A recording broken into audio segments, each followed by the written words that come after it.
saying they were afraid to say the wrong thing, that what they were really saying was, I'm afraid to look bad. But the more I listen, I'm finding that there are two different things.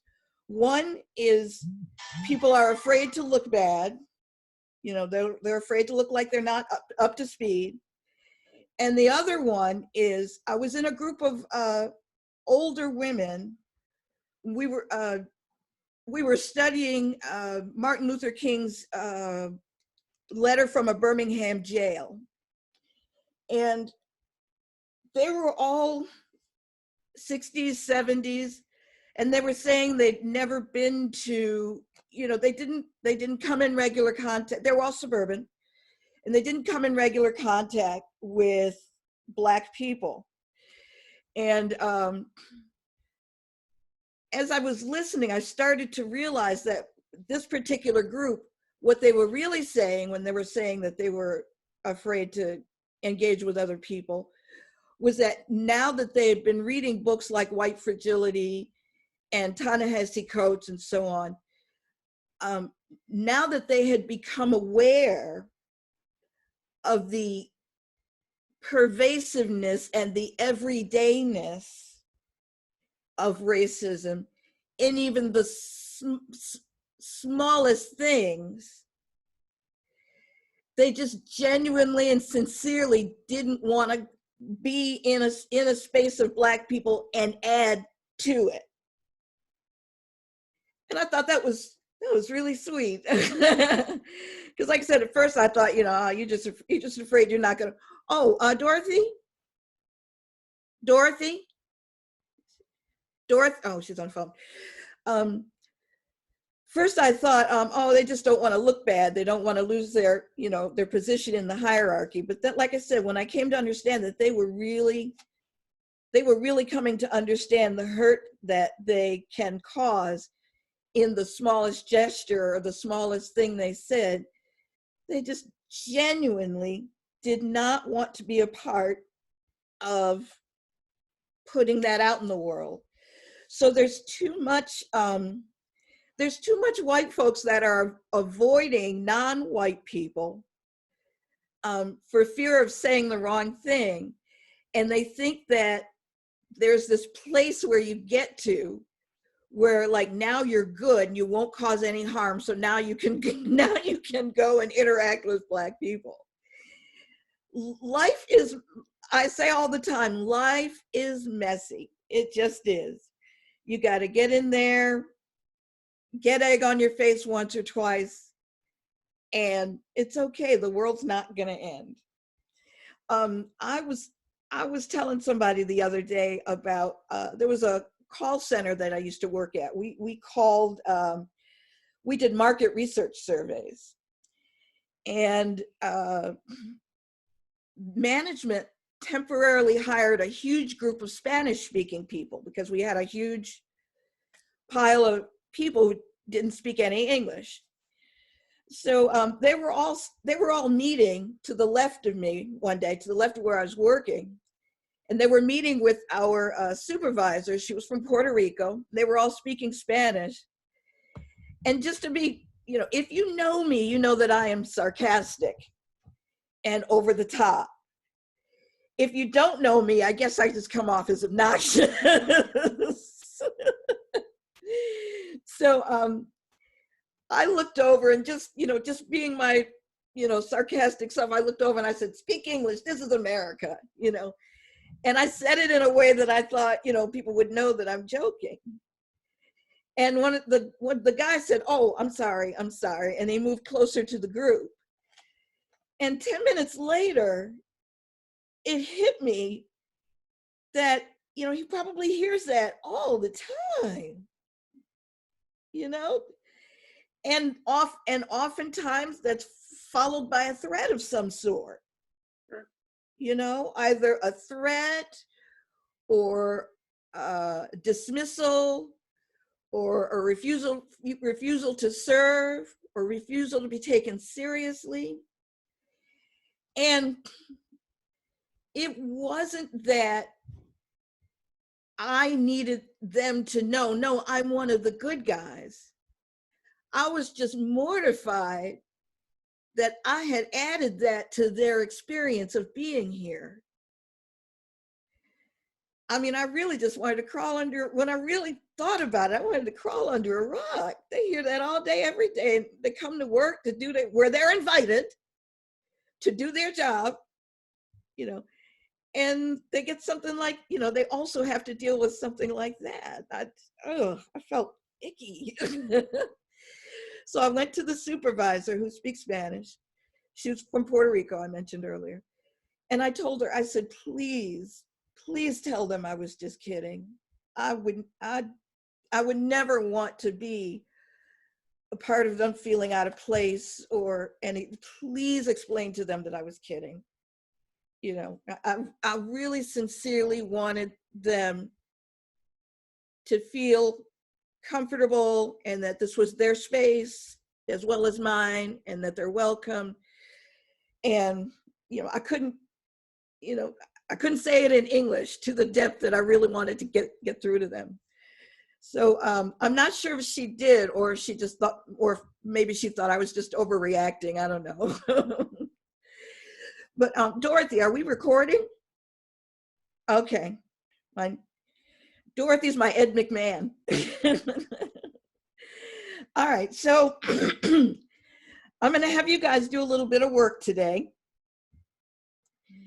I want you to tell me about a situation where somebody had to tell you something that you didn't like, but it turned out it really was for the better. Turned out it really was for the good of the situation. You know, after you calm down, it turned out it really was better for you, better for that other person, better for the situation, so on and so forth. The example that I often give is I'm a freelance writer, which means I'm broke. And there's a magazine here in Buffalo, New York called Buffalo Magazine. And the topic, it was June, and the topic that they gave us was men. Father's Day is in June. Topic that they gave us was men, and then we pitch ideas back to them, and they like them or they don't like them. So I said, I want to do a piece about men who work in non-traditional roles where you don't usually find men, roles that are usually associated with women. Dorothy, you're checking Eventbrite? Okay. And I want to do a piece where about men who are, guys, I'm in pain. And I'm trying to keep up. I'm trying to get it together here. Okay. And so like I said, the topic was men. So I pitched, I'm going to do a piece of men in non-traditional roles. So I interviewed the library up the street from me. The head librarian is a guy. He's in his 30s. He has tattoos. He's got one of those big wooden ear things that the millennials are wearing, you know, that makes the hole in your ear bigger. And you wouldn't look at him and think, oh, you're a librarian. You know, you'd think, oh, you're leading a punk band, you know. So I interviewed him. I interviewed a nurse at a hospital. And I interviewed a man who used to dance ballet professionally, and now he runs a ballet studio. So, so the piece came out, and I'm running around. How'd you like it? How'd you like it? What'd you think? And everybody's telling me, oh, it's wonderful, it's wonderful, it's wonderful. And there was a librarian. There was a librarian at the library, a different one. She said, you know, my friend was talking, and really, numerically, nowadays, it's really not unusual to have male librarians. It's really not all that unusual. Same thing with nurses. Men are really into the nursing field, and it's really not that unusual. And, you know, there are plenty of male dance instructors too. And at first I thought, do you know who I am? Do you know who I am? You know, but I just stood there and went, oh, yeah, okay, yeah, thanks. And I left fuming, feeling like, oh, no, she didn't. But I thought about it later on. And if I had tried to submit that piece to a major market magazine or paper like New York City or San Francisco, you know, the editor would have emailed me right back and said, honey, take that amateur hour shit somewhere else. You know, everybody knows there are plenty of male nurses and male dancers, especially New York or San Francisco or something like that. That's not unusual. Take that amateur hour shit back to Mayberry, where you're from.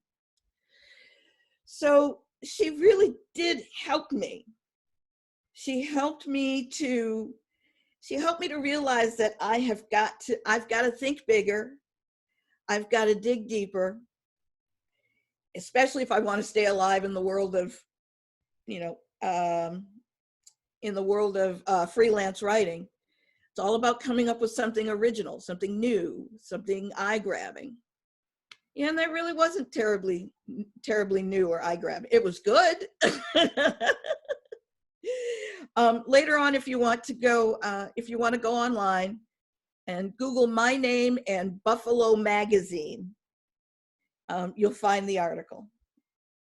At any rate, so people, tell me of a time when somebody had to tell you something and it wasn't so great in the beginning, but later on you realized, okay, yeah, that actually was helpful.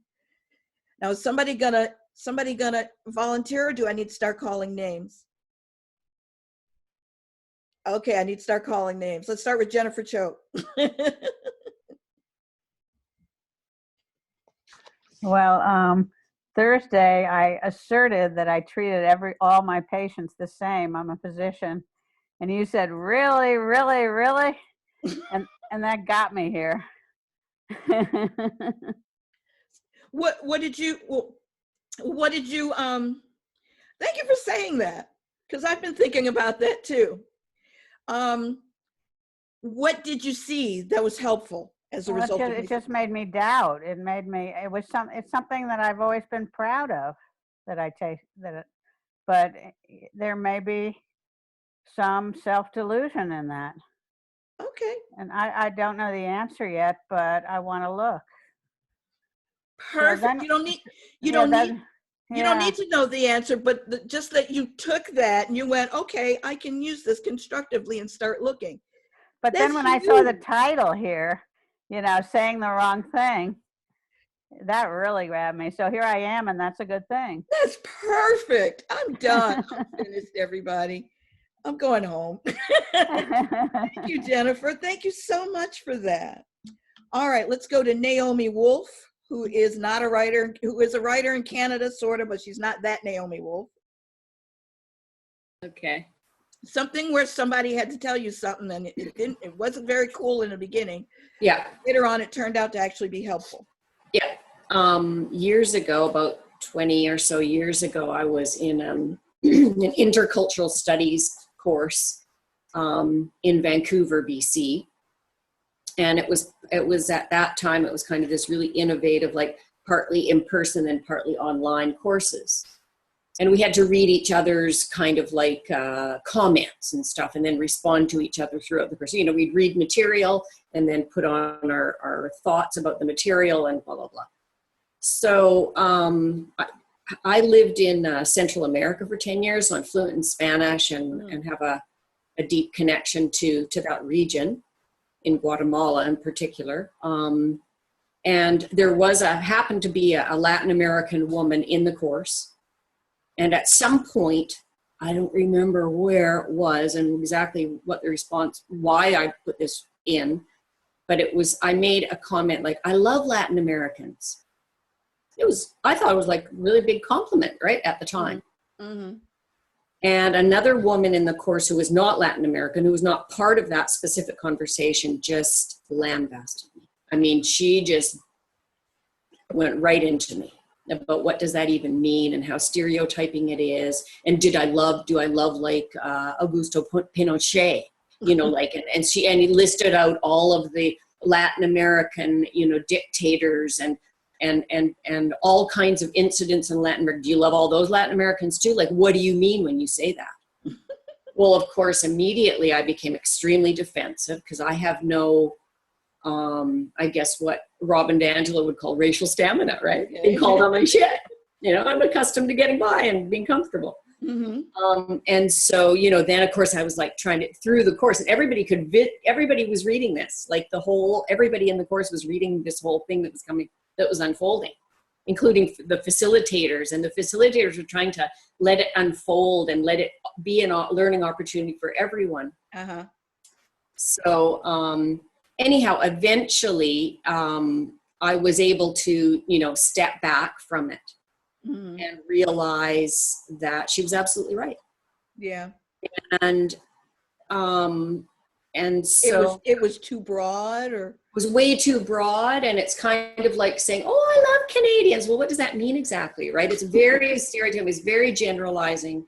It's also essentializing, putting everybody into the same box. Oh, you're Latin American. Oh, I know who you are, as if, right? Right?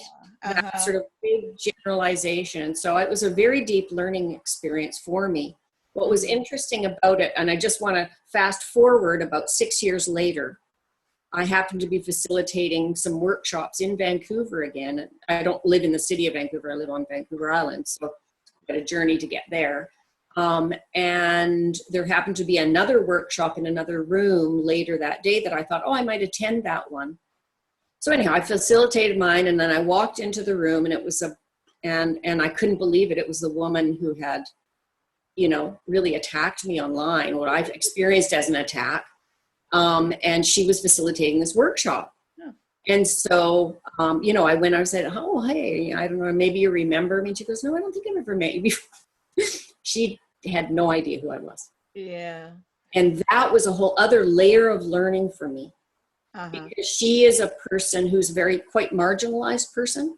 Uh-huh. And it has many different intersections of her identity. Okay. Uh-huh. Naomi, I'm gonna cut you short there. Yeah. Let me just finish. Yeah. She has to deal with people like me all the time. Ah. So I was not, and that would be my experience. Sorry, I went on a bit too long. Naomi, you gave us lots of good information there, but folks, I need you to cut it short. Right. Okay. All right. Who am I calling next? Tom Angelo. How are you, dude? All right. Were you on when I asked the question? Okay. So unmute yourself and tell us of a time when somebody told you something and it was uncomfortable, but later on you realized it was helpful. Okay, you can hear me okay? Yes. Okay, when I was at SUNY Albany in the early 90s, I think I wanted to do anything I could to prove that I was not racist and that I was, if anything, anti-white. And I had a real complex, partially because of my upbringing and partially because of all the reading I'd done. Uh-huh. Anyway, SUNY Albany had a group called ASUBA, and they had a newsletter or a journal that they needed someone to be an editor for it, and I offered to be the editor. And I think I did edit like one issue, and then somebody suddenly realized, they looked down the list of names, I guess, on the masthead, and they said, Tom Angelo, editor, what? And somebody came to me and just told me, this isn't the right thing to do here. And they were whoever it was, it's so vague in my mind. It's like it was done really nicely. It was not done in a get out of The, here. the paper spoke to non-white audience? Yeah. Okay.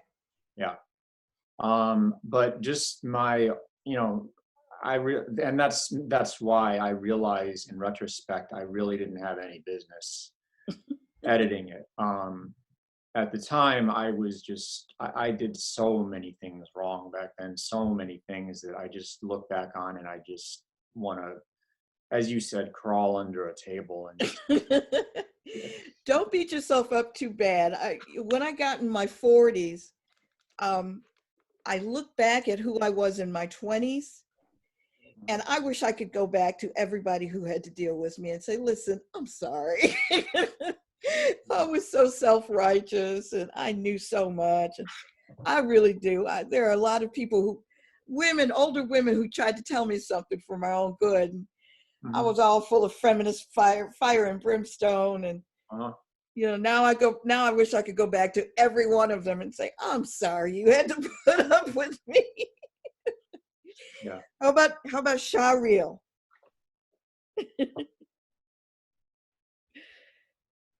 Tell us of a time that, Unmute myself here.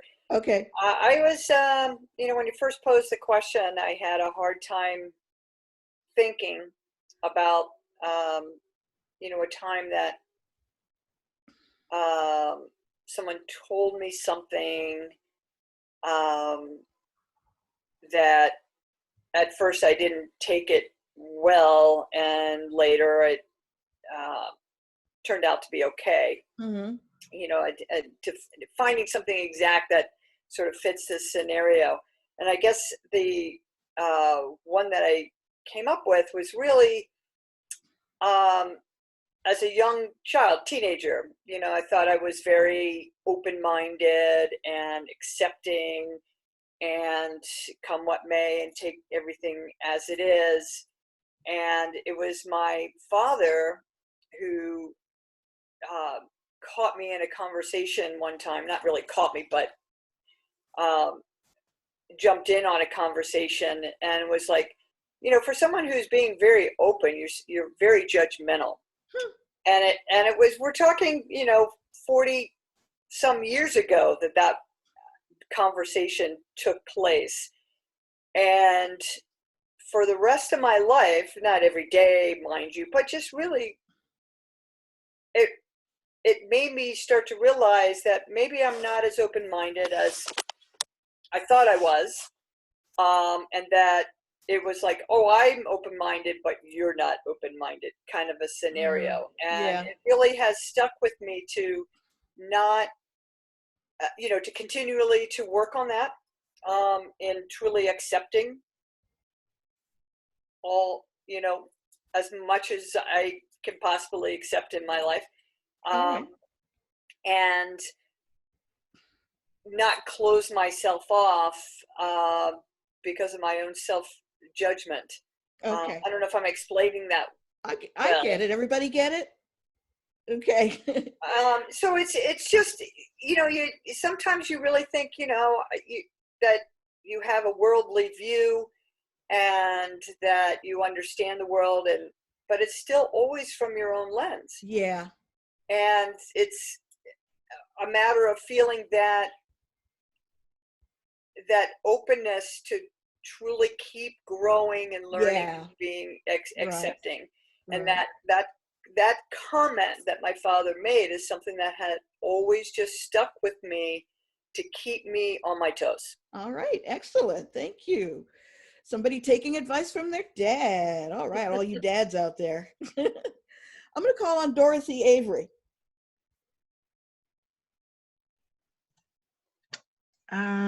So I had a situation in college. It was the late 80s. And there were some EOP kids coming to visit the college, educational opportunity. And they were looking for people to host the kids overnight and show them what college life is like for the weekend. And for some really stupid reason, I thought that I could do that. um, not realizing that I had absolutely nothing in common. They were all Black potential students. Mhm. And it was a disaster. And I was when they had everyone come to meet your, potential roommate for the weekend, I was the only white person there. Mhm. And still, it didn't really dawn on me that I should be bothered by that, or that I should be like, oh, well, the poor girl who got assigned to me did creatively ditch me. Um, and kudos to her, because I would have ditched me too. Well, why weren't you? I'm not understanding why you weren't a fit for the program. Because they wanted students to come stay with other Black students. Uh-huh. To, I guess, to, I mean, Did I somebody didn't, actually say to you, Dorothy, what are you doing? no, they No? didn't. No, no one. I was wishing that someone would have said something. You just had a sense in hindsight that like you just really didn't belong here. Kind of like when Tom was talking about editing that paper, editing the high school Exactly. newspaper. Um, Okay. And I was the only white person there. And I could see the look on the high school student's face when she got assigned to me. It was like, oh shit, and The nice white lady. yeah, and I didn't hang out where the other students hung out, and it was just It just wasn't a yeah. good fit. No, I it gotcha. wasn't. Okay. You're checking Eventbrite? Yes, I am. Okay. Corrine Kennelly, tell us of a time when somebody had to tell you, somebody had to get in your face, and at the time it kind of sucked, but in hindsight it was really helpful.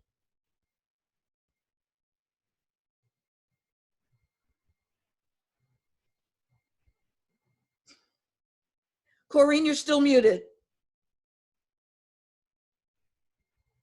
Thank you for that. Is it Corrine or Corinne? Corinne. Okay. Corinne, yeah. Before I was a school counselor, I was in publishing, and one of my, I got hired by this really fabulous woman boss. I just adored her. She was very cool. She was from Staten Island. She cursed. She was, and we'd be in meetings, and she was like the only woman in there. And she hired me, and I had like 7 people under me, and she fired me a year later and said, you have to stop caring whether you're being nice to people. You have to stop worrying about, when you are in charge of doing these things, you can't worry about how people respond to you. Yeah. And that was the way I grew up. That's the way I went to high school, to college. My first couple of jobs, my first job, I had a boss who was like my dad, and I did anything he wanted me to do. I was just so the pleaser. And then I was in a supervisory position, and I really didn't know how to expect things from people and get what I really needed to get from them. So she did fire me, and I was really pissed at her, but I look at it and I was like, that was the best thing anybody could have done. So you're a big girl now. If you want to be treated like this and do stuff, you've got to not worry about how you're received. And it helped later on. I still struggle with that. I work at a school, and I still struggle with that. Okay. But it's something I always keep in my mind. All right. Excellent story. Pamela has her hand up. Hi. So this was when I was in my 20s, shortly after. Let me ask you real quick where you're from, Pamela. Michigan. Okay. Yeah. So this was probably about 2002 or 2001, after the 9/11 attack. I was in my 20s, and it was, back before memes, when we would forward emails that had pictures, like jokes, and so I forwarded this one. It was like a picture. I'm a little fuzzy on the details, but it was something like just an unexpected thing. Like I think it said like terrorist parking, and it had like camels and, and I forwarded it to a group of friends, and, several people kind of replied about, how problematic that was. And at the time, I just was very defensive and kind of like, I'm not, I dated a Muslim guy. I'm not anti-Muslim. I'm not racist. Don't you understand what, and thankfully I didn't get it, but I thankfully at least bit my tongue and didn't, send all the defensive replies and just kind of let it go. And it took a while before I really, realized how out of place that was. Yeah, exactly. Yeah. All right. Thanks. Lydia? Hey guys. Yeah, so I shared this a little before, but so I was at a work-related workshop over the weekend a few months back, and it was a workshop specifically around race and racism in the workplace. And during that workshop, I was in my fragility and shame and guilt and was like boo-hooing, feeling, and after that, there was like a short break, and then we came back. And then after that, I had, people were sharing about the feedback of what it was like to witness that and how messed up it was when, and like how hard it was and painful to see that as like a person of color, and how the person next to me, like she put her hand around me, she was a person of color. And so I kind of had to sit with that feedback coming after the intermission around like the harm that I created at the workshop and the ways in which my fragility was violent and hurt people. It was hard to sit with, but I learned a lot from it. I mean, I still struggle a lot with it, but but it was hard to hear, but it was a lot of learning from that. Okay. So when you read Robin DiAngelo's book, that chapter towards the end, White Women's Tears, that kind of hit you where you live? Yes, ding ding. All right then. And let's see, somebody want to volunteer? Or do I need to call somebody? Tia, go ahead.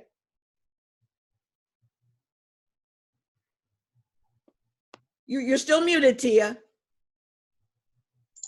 There we go. Okay. So I just wanted to say hi, everybody. And it's interesting that you asked this question because I just got the ding, ding, ding, ding today.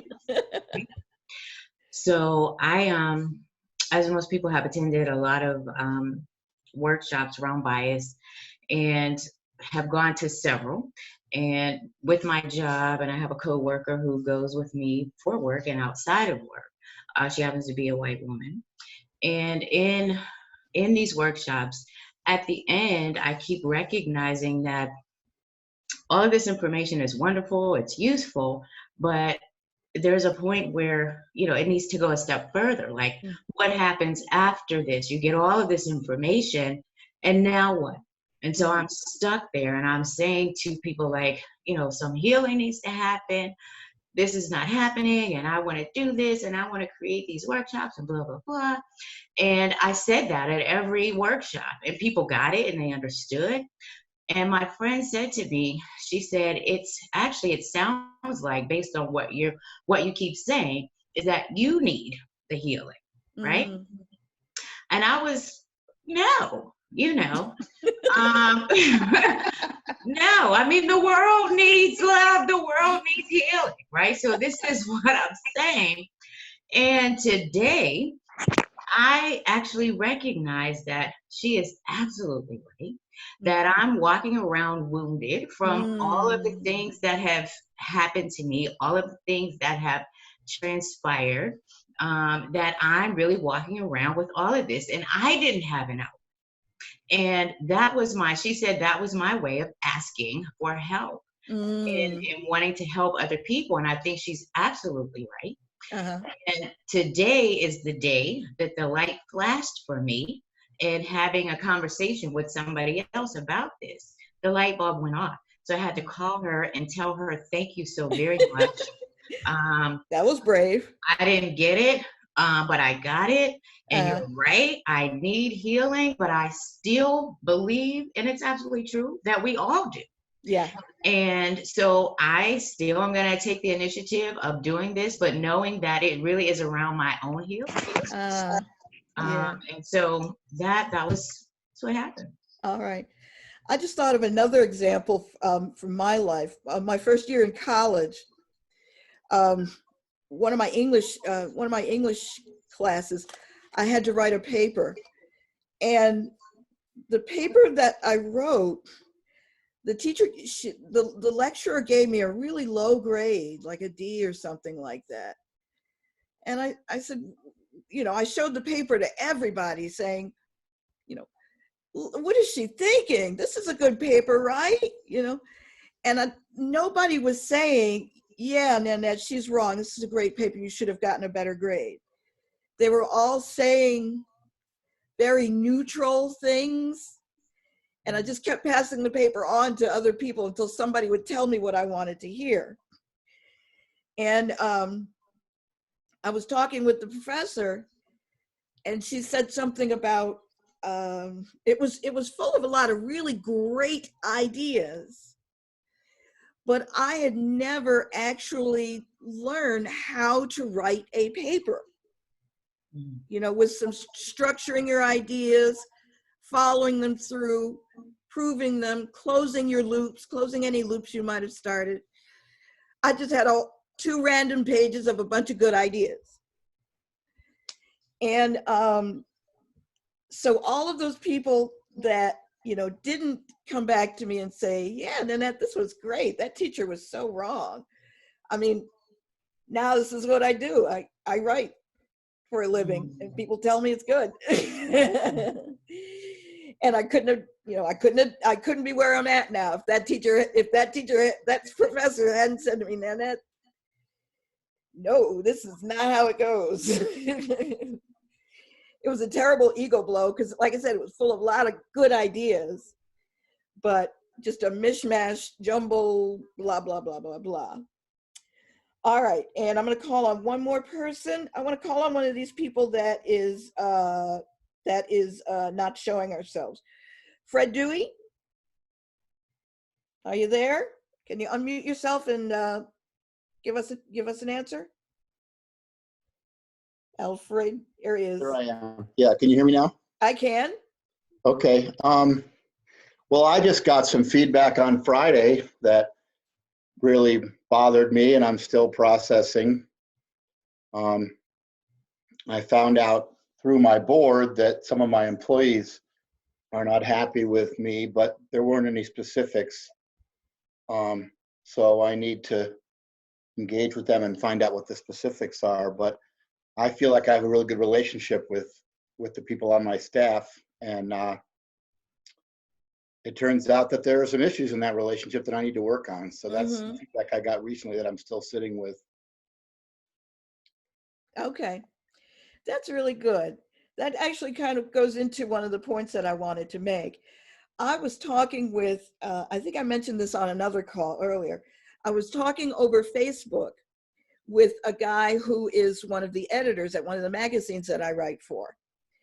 And if there was a guy who fits the description of what D'Angelo explains in White Fragility, it would be him.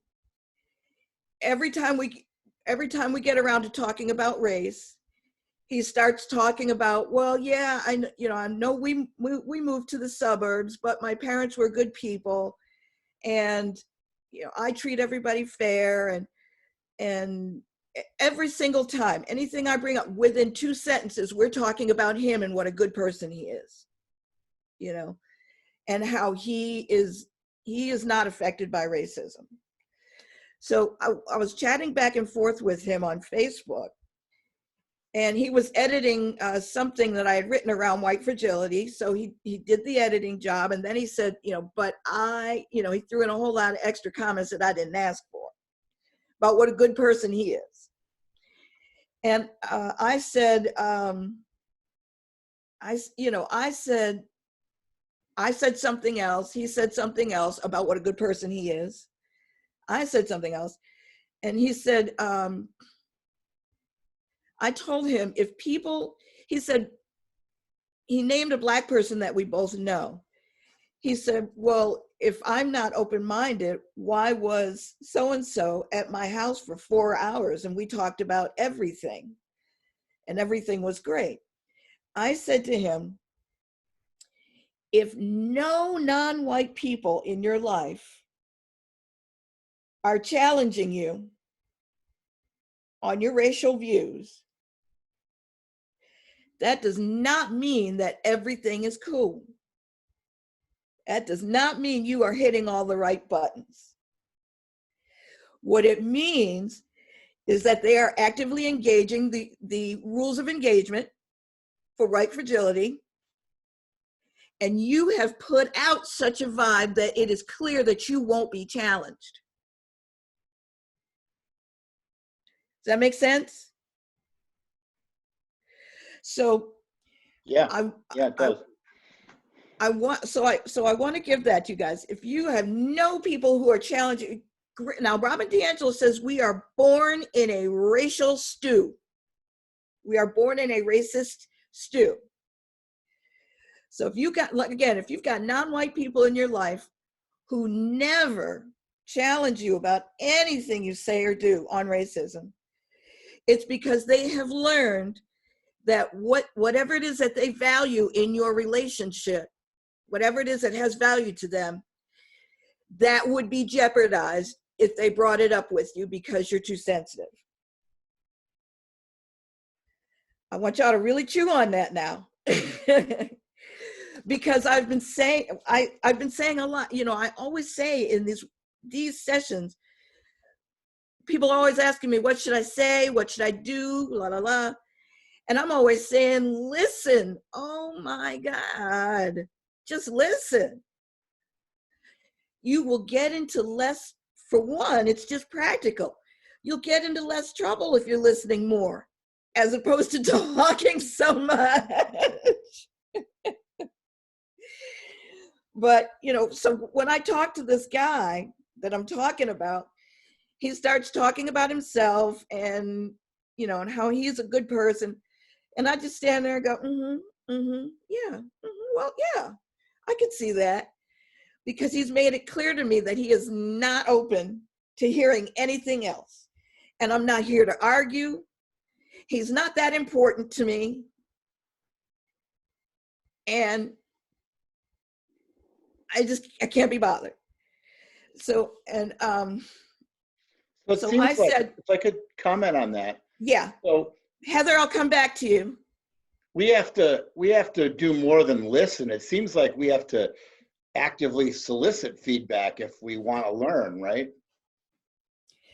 I would agree, but that it just comes, again, I am always saying what we need to do is we need to get out of the books, get out of the workshops, and go and engage with non-white people, because everything that you want to know will show itself. It'll bring itself up in your interactions. And which is not to say you don't want to ask people stuff, but you don't want to put emotional labor on your relationships either. Did I do this right? Am I saying this right? I didn't do anything wrong, did I? Just it gets cumbersome. Just be related to people, truly related, not just around, but truly related to people. And course correct as you go along. And show yourself as a person who is open to, proper and appropriate course correction. Does that answer your question, Fred? Yeah, it does. Thank you. Yeah, you don't want to put a bunch of work on people.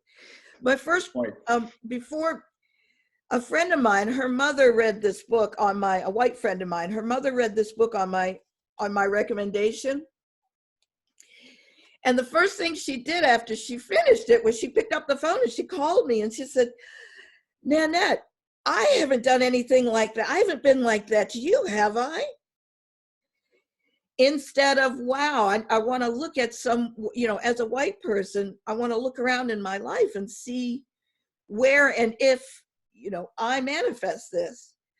She said, I haven't done that, have I? So she put the emotional labor on me. Yeah. Of assuring that she is a good white person. Yeah. Do you see that? Or you're stuck with this giant homework assignment where you have to think about every interaction you have with her for the last 2 years. Right, exactly. Exactly. What was appropriate was for her to read the book and go, wow, I just learned a lot of interesting things, and then monitor herself going forward. Right. Not put all that extra work on me.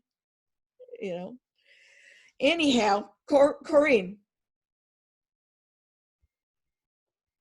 Without putting any extra work on you, I do monitor myself all the time. But honestly, I do not know whether people are saying, ugh, Corinne is so out of this, I'm not even going to waste my time, or whether I'm interacting in the way I think I'm interacting. So honestly, how do I know?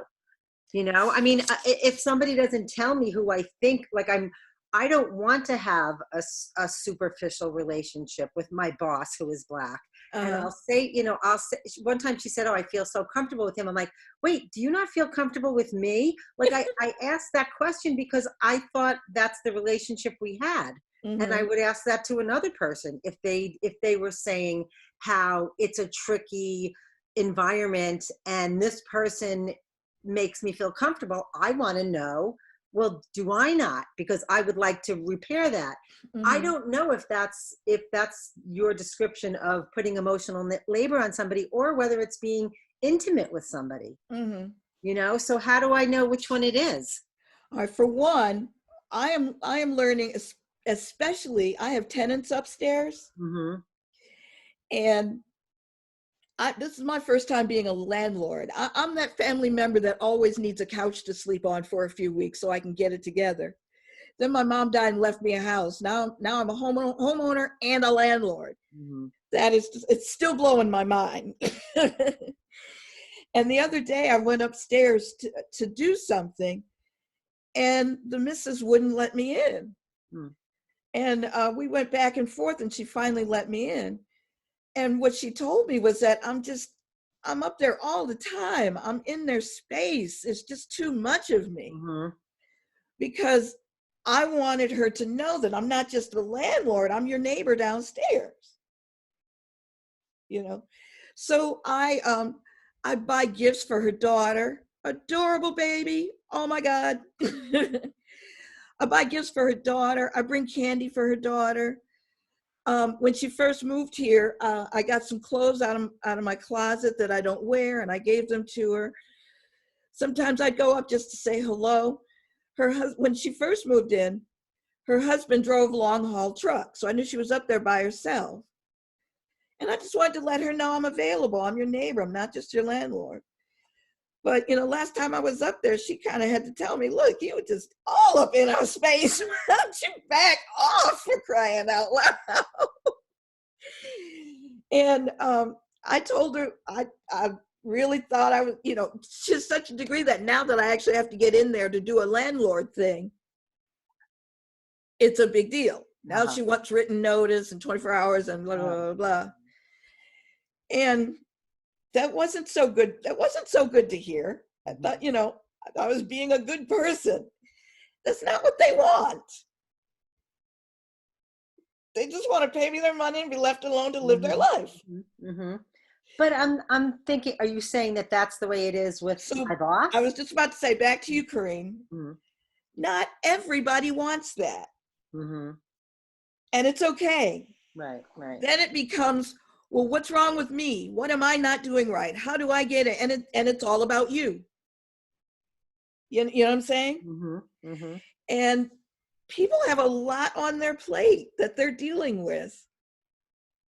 And sometimes just being terribly intimate with you isn't one of those things on that plate. That's all right.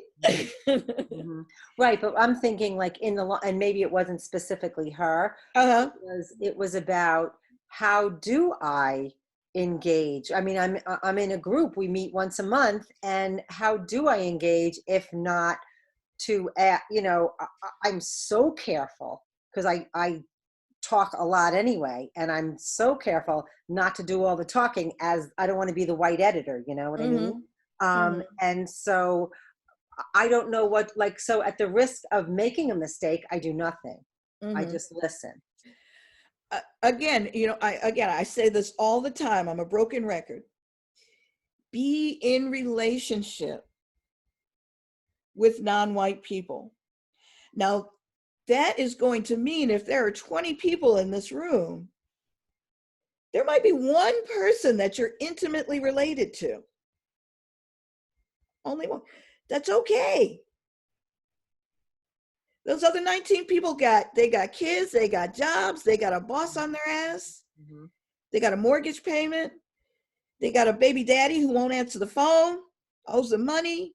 They got stuff going on in their lives, but that one person, that you can have some intimacy with, nurture that, let that be okay. Right. It can't be about, I got to go around and show everybody that I'm okay, that I'm good.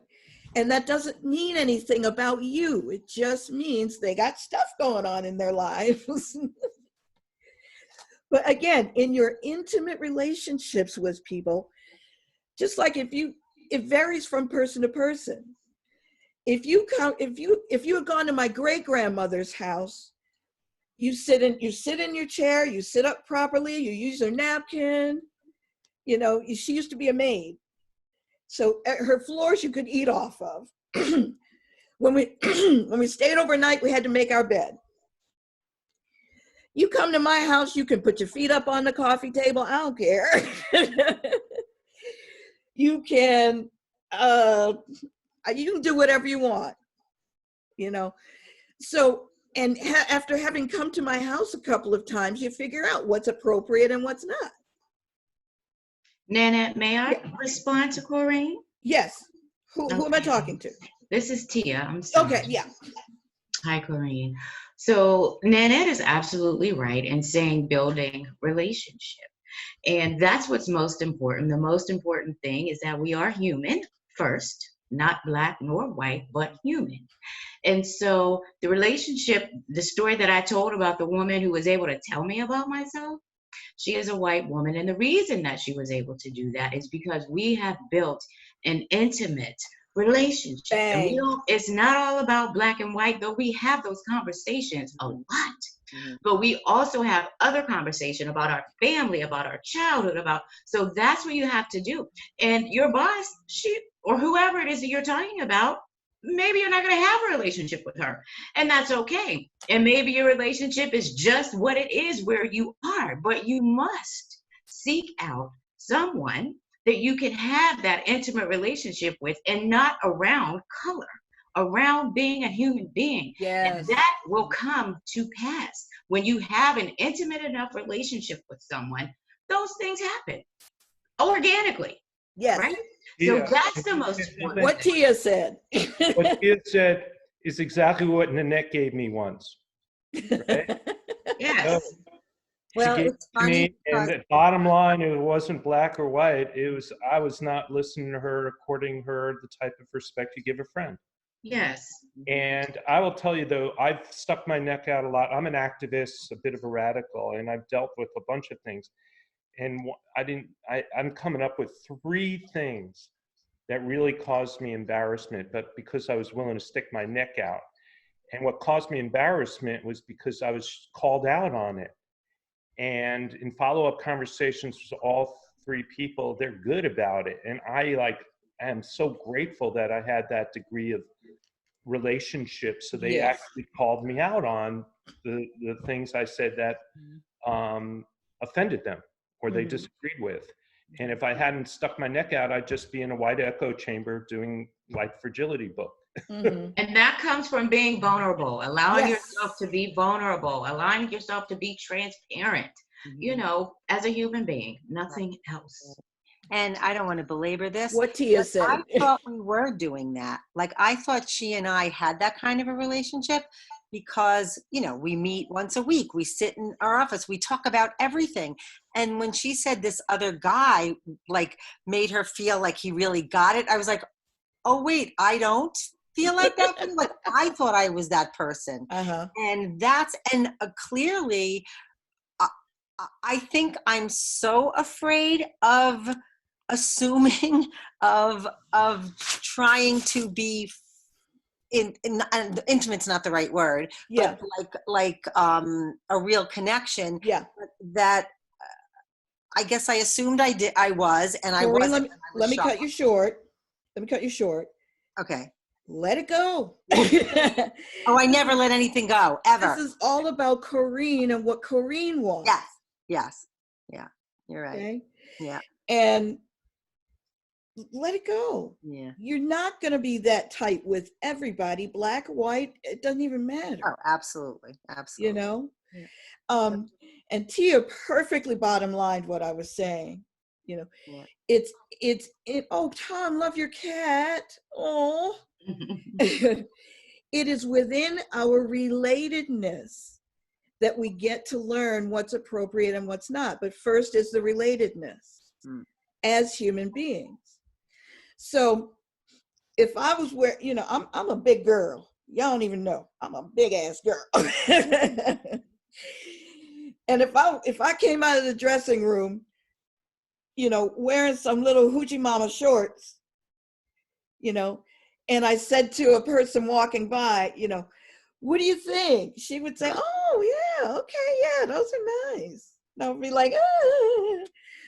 But if I took my homegirl with me and I came out wearing these hoochie mama shorts, she might be like, girl, you need to take your fat ass on back to Lane Bryant and quit bullshitting yourself. Those of you that don't know, Lane Bryant is the store for big girls like me.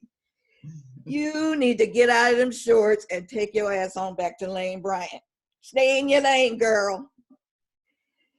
Now, because she and I are close, she can say that to me. And it's not about black or white. It's not about trying not to be offensive. You know, in your real relationships, you're not trying to do or be anything. You know, so anyway, so I do want to. Anybody have anything to add? I'm gonna read from the book. I wanted, if it's okay. Yes. Hi, Alessandra. I just wanted to share. I love this whole. I love everything I've heard so far, and I just, I have. I work on a trading floor, and I have a coworker, and we've worked together for years, and she's Black, and we just developed the best relationship. And I think it was a couple months ago, actually, she turned to me, and she said, "Allie, I have to ask you a question." And she's like, "Why do you, if you're telling me a story, and there's a bunch of people, why do you point out that someone is Black in the group?" Like, my heart is racing right now, saying I was more to, and I thought a lot about it. And it's what you're talking about, that we developed this relationship, that she was able to say that to me. But then my whole world came crashing down on me for like a month, thinking of like all these, because I thought maybe she couldn't relate, all these assumptions I had in my head that I needed to filter before telling her the story, or the way I told her story, the story to her. And it was just like, she's so right. And it just like, she checked me in that moment. I didn't know what to, and she's like, you don't need to say that unless you're pointing it out for some reason. Why do you have to go, And it was just like, I don't know. I just, yeah. And like, you were in the moment, it didn't feel so great, but you were able to take it in stride, reflect on it, and it's added something to your relationships. Yeah, it was tough. Yeah. And that's the point where Robin DiAngelo talks about not having those relationships is a loss, right? when she talks about that. That is so very true. You know, how much more enriched are you just for that single conversation, that single comment that allows you to look at so much more. Mhm. So it is a loss not to have those relationships. Yeah, yeah. On page 147, I gotta go through my book. 147. Oops, 141. Robin DiAngelo says, sometimes within the context of these relationships, we can ask direct questions and ask for explicit information, but this is not always necessary. Simply by virtue of living an integrated life and paying attention, we will learn what we need to know. Which is exactly what I just said. Really, just be people. You know, one of the things you might learn, Corinne, is that, you know, this person just isn't terribly interested in having a very close relationship with you. That's fine too. That's fine too. But within your relationships, there's room for all sorts of things, you know, but the relationship is first. Okay. So the first thing you have to do is not pick people out, not pick Black people or non-white people out because you need Black or non-white friends. You know, again, that's emotional labor for us. You know that when you have friends and the only connection that you have is their need for something from you. You know, it's laborious, it's cumbersome. You know, maybe you're that person who is, she knows you as the shoulder to cry on, but she's always crying. It gets exhausting. Question. Yes. The discussion is kind of implying that it's only possible to have one of these relationships. Is it not possible that, you know, just because Corinne's boss has expressed that with another person, it doesn't mean it's not happening with Corinne? That's a possibility too. But it needs to, go ahead, Peggy. Yeah, I just was thinking, I don't think it's even necessary to worry about that. But you know, it's kind of like, I would assume that it's not a competition. That, you know, whatever your relationship is, what your relationship is, and you stay with that. And that's okay. When I was just thinking of something when my neighbor upstairs, when she had to say, look, you're all in our space, just knock it off. You know, my identity of myself, my belief in my identity is I'm a nice person. I'm a friendly person. I'm someone people want to hang out with. And she just shattered that image of me for myself. The experience that she was having of me was that I'm a pest. But she's not here to make me feel better about what a good person I am. She just wants to live her life. And it's not an either or, I'm a good person or I'm a bad person. She just wants to live her life, and it's not about me at all. Okay. Page 146. Okay. I'm getting there. Okay. This is the chapter in the book. Has everybody online has read the book White Fragility? I'm just kind of talking, assuming you have. Anybody hasn't? Okay. All right. Tom, you haven't read this book, have you? Okay. But on page 146, that's the chapter where she talks about having had that encounter with the coworker, Angela. Do you all remember that? And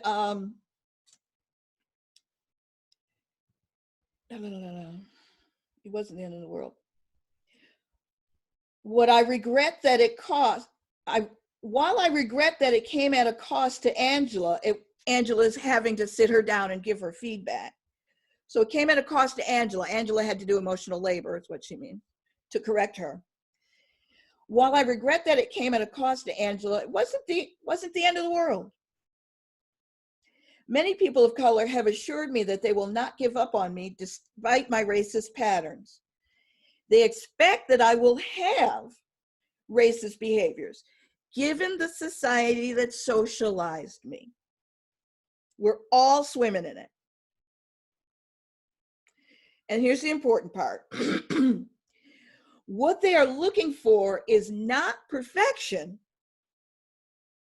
but the ability to talk about what happened, the ability to repair.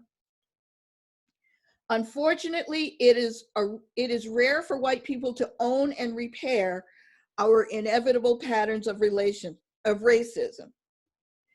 Thus, relationships with white people tend to be less authentic for people of color.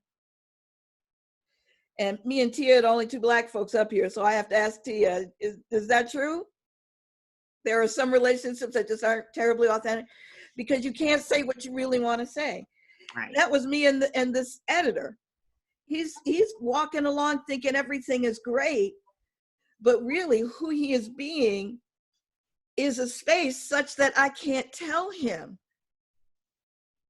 dude, you're just so self-centered, you're just so white-centered, you don't hear a word I say. If I want to keep getting jobs, if I want, that was my point. Right? If I want to keep getting my ideas for the magazine approved, you know? So, and then let's see, I wrote page 123. All right. 123. All right. I think I'm going to skip. She says, I have found that the only way to give feedback without triggering white fragility is not to give it at all. Let's see. White fragility punishes the person giving feedback and presses them back into silence. She says, racism is the norm rather than an aberration. So the non-white people in your life who are truly related to you, who truly have space for you in their lives, they're going to expect that you're going to say some crazy things sometimes. So stop trying to not say them. If you are genuinely being who you are. You know, if you're genuinely, I just genuinely didn't know any better and I said that, you know, or did that. Within your close relationships where people care about you, it'll be okay. If who you're being is a space for correction. So my answer to, it's 420. The Eventbrite page where you give me money is open until 1 minute before we close. So if any of you feel, if you gave like $1 and you're like, oh, wow, this is really good, I wish I'd given her more money, you've got 9 more minutes to do that. So now where was I going? I was talking about your intimate relationships. Where was I going? Oh, I had a brilliant thought and I lost it. But, well, again, it's in your relatedness with people. Black, white, whatever. And you be the space for correction. That's who I was being when that librarian told me, yeah, your piece wasn't that great. There are plenty of librarians. I was standing there going, In my mind, I was thinking, does she know who I am? I am awesome, blah, blah, blah, blah, blah. But who I was being, that's part of what was going on. But I genuinely, I want to be a fantastic writer. So my ego was bruised, but the bigger part of me was genuinely being a space that said, yes, I can take some negative feedback or some, you know, and because my relationship with you is important, I'm not going to fly off the handle. Nanette? Yes. This is Anna. Can I add something that I just have been thinking about lately? Mm-hmm. Kind of in relation to Tia's story. Mm-hmm. I think oftentimes as a white person in these intimate relationships with people who also are people of color, I often feel like this child that continually needs to get sat down and things explained to, like I'm way behind the curve. And this is hard on our ego, you know, and all this. But lately I've been realizing in these relationships, and I love Tia's story because you just told what I've been thinking about, is I have something to give back, right? I can have insight too.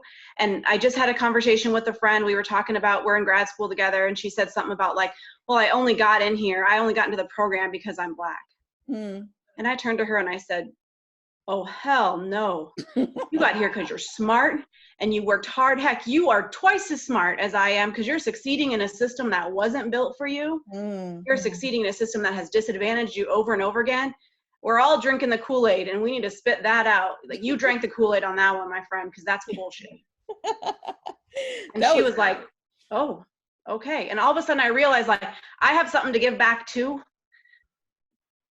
And so it's not all one direction. I'm not always the kindergartner that she's like, hold my hand, let me black you up, let me show you how to do this, let me, you know, like that is the case a lot of times, but there's times too where I can turn to her and say, oh no, you read that wrong.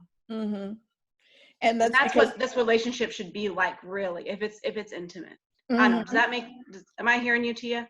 Yeah, absolutely. Absolutely. And that only comes because you created that. You know, you spent time. You know, it doesn't happen like that. You spend time. So that's the central point, folks. To have more non-white folks intimately in your life, you got to be that space. You got to be that space that can make mistakes and be open to being told that, you know, you made a mistake. And again, I said this last week and I'll say it 100 times. White folks come into Black spaces and you just talk. You lay out all your bona fides. I read this book. I belong to Surge. I had a trip to Africa.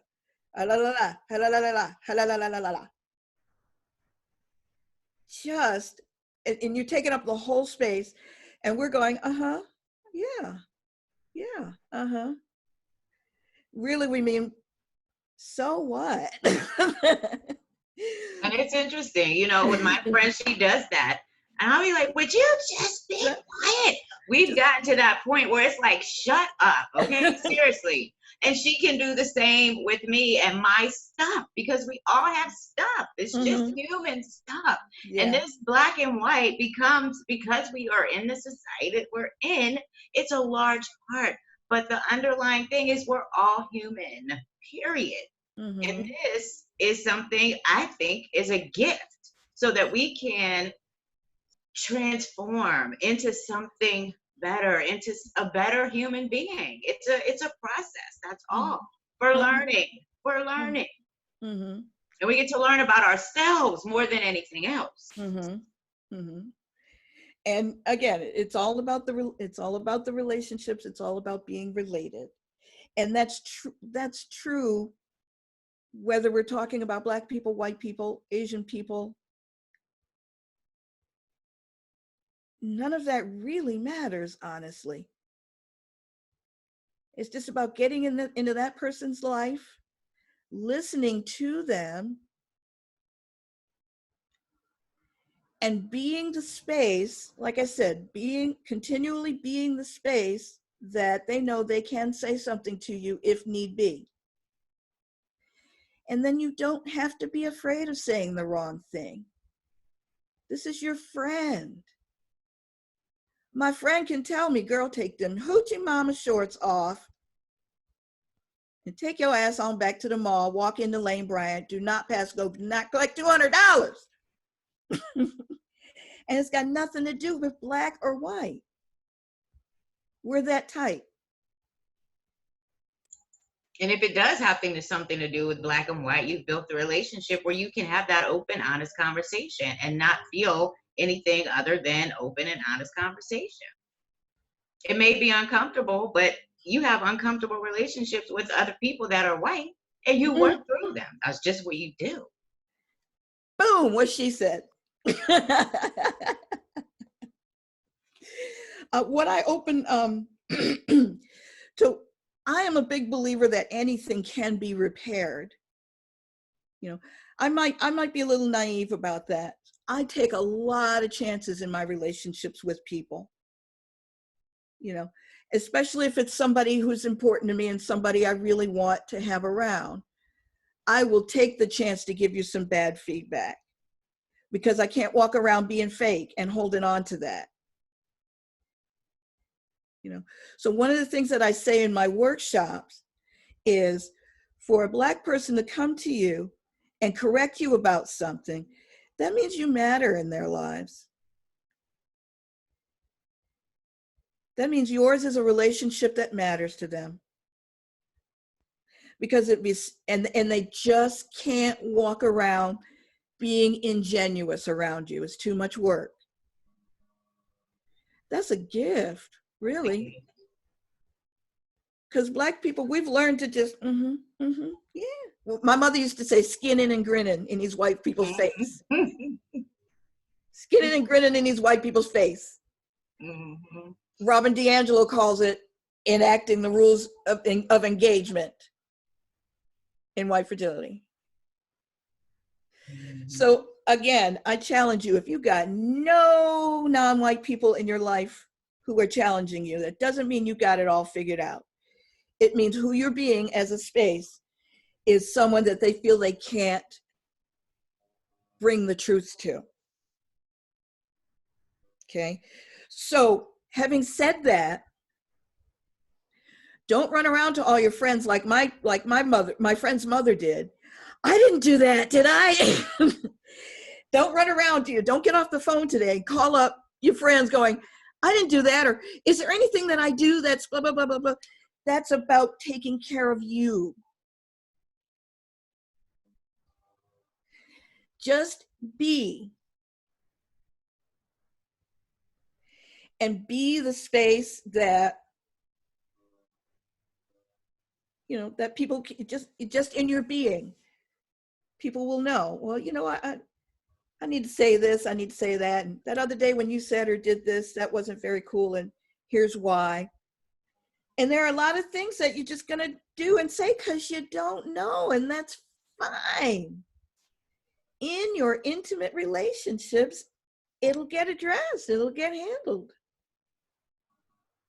Right. I want to say I've considered several times ending the relationship with my friend because of the emotional, what did you call it? Emotional labor. Yes, emotional labor. I'm like, oh my God, like I can't do this anymore. It was things about my hair. She's asking all these questions. I'm like, look, I just can't take this anymore. But because of the investment, we've invested in each other. And I miss her when I don't talk to her. You know, I miss hearing stories about her life, about her childhood. We cried together about stuff that happened to her in grade school. So it's those things that built up our relationship. It makes it more tolerable for me to say, okay, you know what I mean? I'm going to do this because we have a vested interest in each other as people. And all that other stuff, you know, we deal with it. I'm willing to deal with it because I like her for who she is, right? What she said. And in your real true relationships, not all your relationships in your life are going to be that intimate, Black or white. Black people are busy trying not to get shot, trying to get equal pay. They're not, you know, they're not standing around thinking, well, I need to correct every white person that says something crazy. They just move on with their lives, you know. So asking them to constantly correct you, again, that's emotional labor. You are less likely to do or say something wrong if you talk less. Really, folks, just listen. You know, if you talk, my sister was lesbian. And it was a hot mess in my family. It was a mess.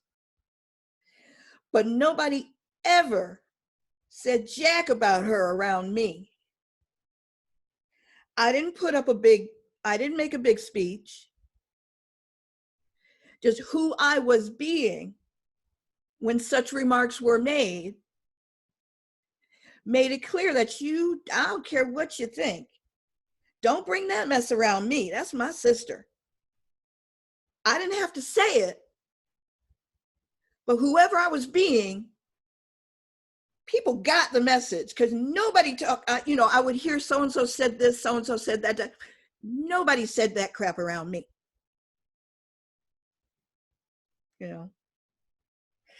And just in who I was being, So, so I want to say, relationships, developing your relationship is what's important, and everything you need to know about how to not make missteps or how to correct missteps will be in your relatedness. 2, not everybody wants to be down with you like that. Doesn't mean you're a bad white person. It's okay. Let it go. Let it go. And 3, I can't remember. I'll think of it as soon as we all hang up. Does anybody have anything to add?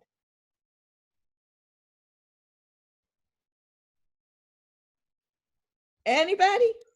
Nanette, I will add, I just want to say thank you for being in this space, for creating this space. It is truly needed. It's amazing. I've been in search of for a very long time, so much so that when not finding it, I need to create my own. That's what I say, because I haven't had the opportunity to do this. And so thank you.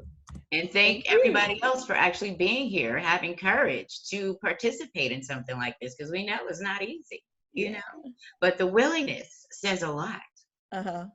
Yes.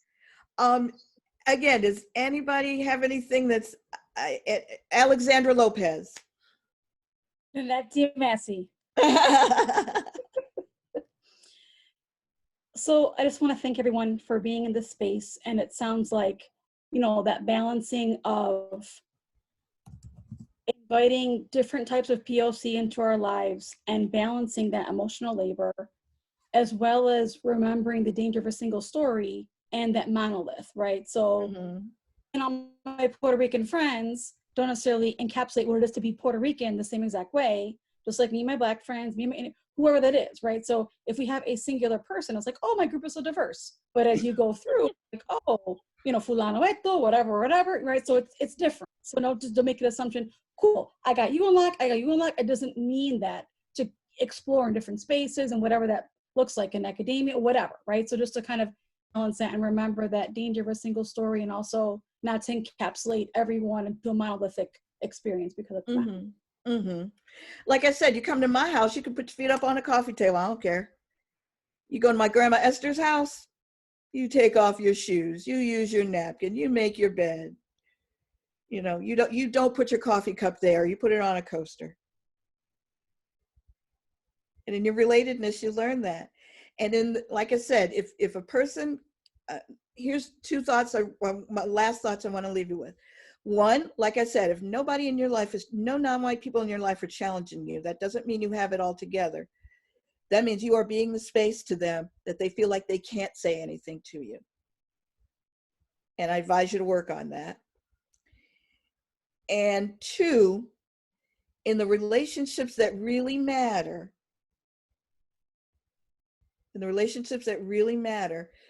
there's room for messing up.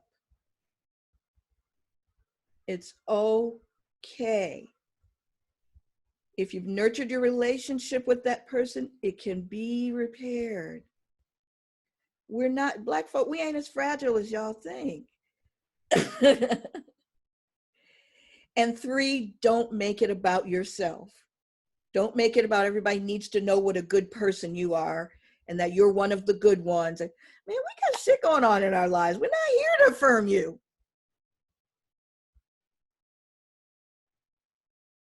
If you're going to be in my life, bring something. Don't take. I need to be reassured. I need to have Black friends. I need to be schooled and corrected. I need to have somebody to ask this about. Well, like I said, when you have friends and your soul glue is their need, they're exhausting to be around. You don't want to be that person. Any last thoughts? Frank?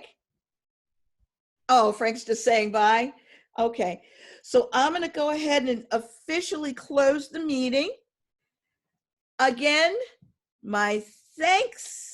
You could be doing anything and you chose to be here with me. I am, if there was another word bigger than honored, I would use it. Thank you, Shariel, Deb Bergson, Tia, Alexandria. Thank you, everybody. And I will see you next week. Heather Hartel. All right.